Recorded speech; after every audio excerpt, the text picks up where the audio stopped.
आज हम आपको वृद्धि संधि पढ़ाएंगे। इससे पहले आपने गुण संधि पढ़ी है, अयादी संधि पढ़ी है, स्वर संधि में और सारी संधियां पढ़ी हैं। आज हम जो आपको पढ़ाएंगे वो पढ़ाएंगे कौन सी? वृद्धि संधि। कौन सी पढ़ाएंगे? वृद्धि संधि। बहुत बढ़िया। तो हम स्टार्ट करते हैं वृद्धि संधि से। वृद्धि संधि, ठीक है। तो वृद्धि संधि का सबसे पहले हम बात करते हैं कि सूत्र क्या होता है, और संस्कृत में सब कुछ सूत्रों के ऊपर चलता है, ठीक है। तो इसके लिए हम बात करते हैं, देखिए एक होता है वृद्धि संज्ञक, वृद्धि संज्ञक सूत्र। एक क्या होता है? वृद्धि संज्ञक सूत्र होता है, वृद्धि संज्ञक सूत्र। ये क्या करता है? संज्ञा करता है। वृद्धि संज्ञक सूत्र ये होता है वृद्धि राधेच,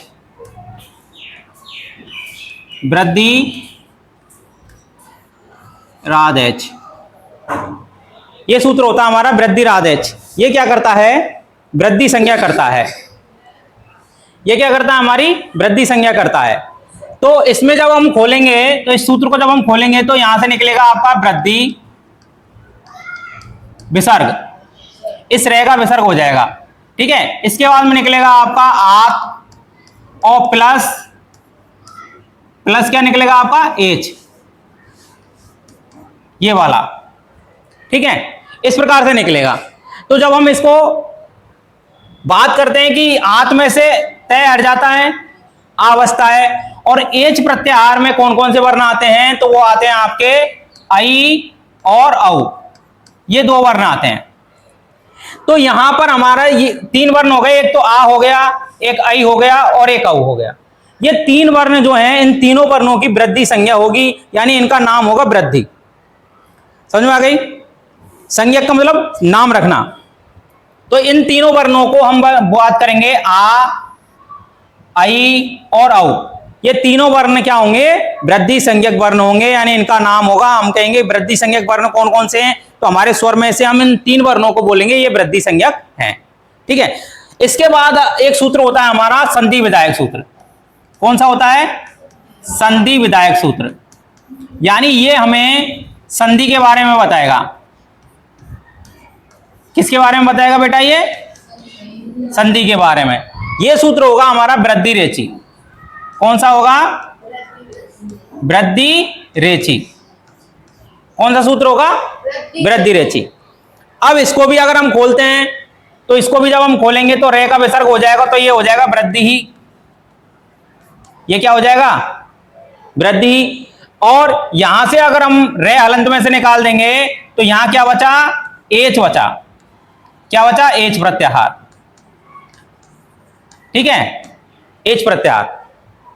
ये दो चीजें वृद्धि रेची में, एक तो वृद्धि ही और एक एच प्रत्याहार। एच प्रत्याहार में कौन कौन से वर्ण आते हैं?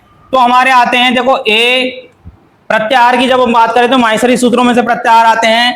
तो एक प्रत्याहार होता है हमारा ए ओं गे, ठीक है, ए ओं गे। और दूसरा जो होता है हमारा वो होता है आई औ चे, ठीक है। ये दो प्रत्याहार होते हैं। तो प्रत्याहार में मैंने आपको क्या बताया कि एच प्रत्याहार है तो ए से लेकर के चे तक प्रत्याहार बनेंगे, ठीक है। इसमें क्या होगा? हलंत वर्ण को हम हटा देंगे, हलंत वर्ण को हम हटा देंगे। तो हमारे यहां पर चार वर्ण निकल के आए। कौन कौन से? ए ओ आई औ, ये चार वर्ण निकल के आए। और वृद्धि में हमने बताया कि भैया ये तीन की वृद्धि होगी, बताया कि नहीं? वृद्धि में हमने बताया कि आ, आई और औ, ये तीन वर्ण होंगे, बताया है नहीं बताया? यहां वृद्धि राधेश में हमने बताया कि ये वृद्धि संज्ञक वर्ण है, बताया है ना? हाँ या ना? तो ये हमारे वृद्धि संज्ञक वर्ण है। और एच प्रत्याहार में बताया कि भैया कौन कौन से आएंगे? ए ओ आई औ। अब यहां पर हम बात कर रहे हैं, देखिए यहां से अगर हम बात करें तो एच ही का मतलब सप्तमी व्यक्ति लग रही है यहां पर, और सप्तमी व्यक्ति का मतलब है कि बाद में। तो ये वर्ण अगर बाद में आते हैं, ये वाले वर्ण ए ओ आई औ, तो हमारा वृद्धि ये हो जाएगा आ ए आई और औ, ये हो जाएगा, ठीक है। अब हम अगला पेज ले लेते हैं। तो हम आपको बता रहे थे कि वृद्धि रेचि में जो सूत्र है आपका, वृद्धि रेचि जो आपका सूत्र है, इसमें हमारा क्या होगा कि ए या आ के बाद, ए या आ के बाद हमने आपको बताया कि भैया क्या होगा, ए और आई ये दोनों वर्ण हो, इनमें से कोई भी एक हो, ए या आ के बाद ए या आई इन दोनों में से कोई भी एक वर्ण हो, तो क्या होगा, यहां पर इन दोनों के स्थान पर एक आदेश होगा, यहां पर इन दोनों के स्थान पर क्या होगा, आई हो जाएगा। क्या हो जाएगा, आई। वृद्धि में हमने बताया कि आ आई और औ, तो आई होगा यहां पर। इसके बाद हम बात करते हैं, दूसरा सूत्र इसी में ही कि ए या आ के बाद, ए या आ के बाद ओ या औ ये हो तो क्या हो जाएगा, औ हो जाएगा। बस ये आपकी वृद्धि संधि का सूत्र है। ये दो नियम है, समझ में आ रहा है बेटा, ये दो नियम है यहां पर वृद्धि संधि के। अब हम बात कर रहे हैं कि ये ए आ के बाद, ए या आई के बाद आई क्यों आया, औ क्यों नहीं आया, इसकी भी अगर हम बात करें तो यहां पर क्या होगा, उच्चारण स्थान के अनुसार होगा कि ए का उच्चारण स्थान होता है कंठ तालु और आई का भी कंठ तालु। तो यहां पर कंठ तालु वर्ण है, इसलिए यहां पर कंठ तालु का ही वर्ण आएगा। ठीक है, तो अब हम उदाहरण की बात कर लें। ऐसे यहां पर ओ और औ का कंठोष्ठ है, इसलिए यहां पर कंठोष्ठ का औ ही आएगा। अब हम उदाहरण की बात कर लेते हैं। जैसे हमने एक उदाहरण लिया, आई का उदाहरण ले लेते हैं, मत प्लस एक क्या, मत प्लस एक क्या। यहां पर हम 4 स्टेप फॉलो करेंगे, 1 2 3 और 4। 4 स्टेप में हम इसको कंप्लीट करेंगे। ठीक है, 4 स्टेप में हम इसको क्या करेंगे, कंप्लीट करेंगे। तो जैसे हमने पहला किया, तो यहां पर देखिए ता में क्या है, ता में क्या है, लास्ट में ता में क्या है, आ, ता में क्या है, आ, और इधर क्या है, ए, है ना। तो अब यहां पर जब ता में से आ निकाल दिया तो यहां पर क्या बचा, मत हलंत बचा या नहीं, ता में से आ निकाल दिया, मत हलंत बचा। इसके बाद इन दोनों के स्थान पर क्या हो जाएगा बेटा, ए प्लस ए के स्थान पर क्या हो जाएगा, आई, क्या हो जाएगा, आई। हमने कहा इधर से और इधर से कोई भी वर्ण आएगा तो आई हो जाएगा, है ना। तो यहां पर आई हो गया और यहां से ए निकाल दिया तो के और ये बचा, है ना, ये बचा आपका के ये। अब इसको हम मिलाएंगे, तो मिलाएंगे तो देखिए तय हलंत है, इसमें आई की मात्रा जुड़ जाएगी, तो आई की मात्रा इस प्रकार से जुड़ जाएगी, और के और ये तो के ये, तो बन गया मतैक्य। समझ में आया कि नहीं आया। दूसरा हम एक और उदाहरण ले लेते हैं, सदैव, सदा प्लस एव, सदा प्लस एव।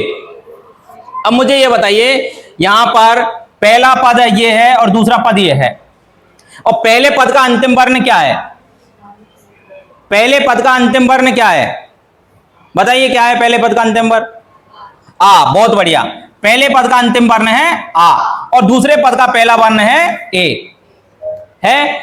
अब संधि हमारी यही होगी कि इधर से ए या आ मिले, इधर से ए या आई मिले, तो क्या हो जाएगा, आई हो जाएगा, है ना। तो अब यहां पर आ और ए की जगह पर क्या हो जाएगा बेटा, आई हो जाएगा कि नहीं। तो यहां पर जब सदा में से आ निकाल दिया तो सद हलंत बचा या नहीं, और यहां बे बचा। अब इसको मिला देंगे, तो मिलाएंगे तो क्या होगा, से और दय में आई की मात्रा जुड़ी, है ना, और बे, तो ये बन गया सदैव। बात समझ में आई कि नहीं आई।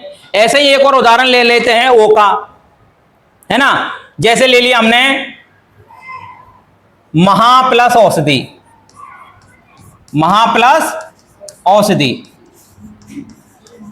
महा प्लस औषधि। अब मुझे बताइए कि अंतिम वर्ण क्या है पहले पद का, आ, क्या है, आ, और इधर क्या है, औ। तो दोनों के स्थान पर क्या हो जाएगा, दोनों के स्थान पर क्या हो जाएगा, औ। तो यहां क्या बचा, महे हलंत, और यहां से और धी बचा या नहीं। अब इसको मिलाएंगे तो क्या हो जाएगा, क्या हो जाएगा बेटा, महोषधि। बात समझ में आई कि नहीं आई। अब हम कुछ और उदाहरण देख लेते हैं। जैसे देखिए अद्य प्लस एव, तो यहां पर देखिए वही ए और यहां पर आई, दोनों के स्थान पर क्या हो जाएगा आई, और वो किस में जुड़ जाएगा, ध्य में। तो क्या हो जाएगा, ये क्या हो जाएगा, अध्यय। क्या हो जाएगा, अध्यय। इसी प्रकार यहां आ और ए क्या हो जाएगा, आई, तो क्या हो जाएगा बताओ, इसका क्या हो जाएगा, लतैव। बात समझ में आई कि नहीं आई। इसी प्रकार तथा प्लस एव का क्या हो जाएगा, तथैव। क्या हो जाएगा, सदा प्लस एव का भी आपको बताया ही है, क्या होगा, सदैव।